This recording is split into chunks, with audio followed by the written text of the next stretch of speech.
আজকে একটা অন্যরকম ভিডিও দেখুন। যাদের নতুন বিয়ে হয়েছে তাদের বাড়ি কার্তিক ঠাকুর ফেলার একটা চল আছে আমাদের এই পশ্চিমবঙ্গ। দুর্গাপুজোর বিসর্জনের দিনই এরা ঠিক করে নিয়েছিল যে দাদাদের বিয়ে হয়েছে তাদের বাড়ি কার্তিক ঠাকুর ফেলবো। ঠাকুর বিসর্জন হয়ে গেছে সেই রাত্রেই এরা, রাত্রে নয় সন্ধ্যেবেলা গিয়ে 3টে কার্তিক ঠাকুর কিনে নিয়ে এসছে। আর কার্তিক ঠাকুর ফেলার নিয়ম হচ্ছে রাত্রে ফেলবে। তখন বাজে ঠিক রাত্রির 12টা। চলে গেল একটা দাদার বাড়ি, সেখানে কার্তিক ঠাকুর বসিয়ে দিল, এই যে বাতি জ্বেলে দিল আর ফাটাবে একটা বম। বম ফাটালেই কী হবে, বাড়ি থেকে লোকজন বেরিয়ে আসবে আর হাসি মুখে কার্তিক ঠাকুরকে ঘরে নিয়ে চলে যাবে।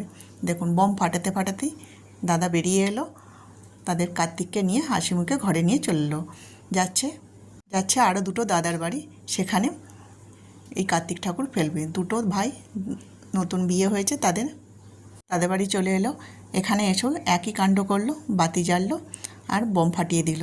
দেখুন বম ফাটাতে ফাটাতেই কী হলো, এই যে বম ফাটিয়ে ছুটে চলে এলো।